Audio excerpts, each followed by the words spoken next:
98ஆம் சங்கீதம் 3ஆம் வசனம், அவர் இஸ்ரவேலின் குடும்பத்துக்காக தமது கிருபையையும் உண்மையையும் நினைவு கூர்ந்தார். ஆங்கிலத்தில் வாசிக்கலாம். Psalm 98 and verse 3.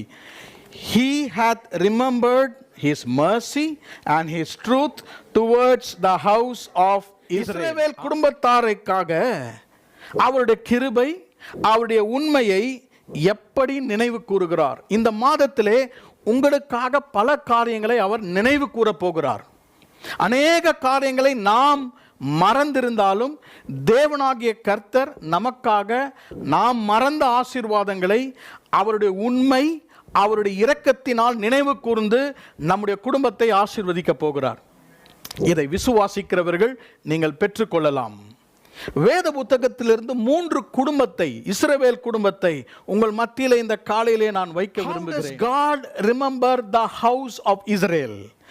Number 1, he empowers a family, and number 2, he exalts the family, and number 3, he emancipates the family.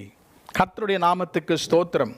அந்த குடும்பத்தை அவர் பலப்படுத்துகிறார், இஸ்ரவேல் குடும்பத்தை உயர்த்துகிறார், இஸ்ரவேல் குடும்பத்தை விடுவிக்கிறார். முதலாவதாக ஒரு குடும்பம் பயத்திலே காணப்படுகிறது. The family was in fear. இரண்டாவது பார்த்த நம்முடைய குடும்பம், it was fallen, பின்தங்கி இருந்த ஒரு குடும்பம். மூன்றாவது குடும்பத்தை பார்க்கும்போது it was a faithful family, உண்மையுள்ள குடும்பம். A fearful family, a fallen family and a faithful family. இந்த 3 குடும்பத்திற்கும் அவர் தம்முடைய இரக்கத்தையும் தம்முடைய கிருபையையும் அவர் நினைவு கூர்ந்தார்.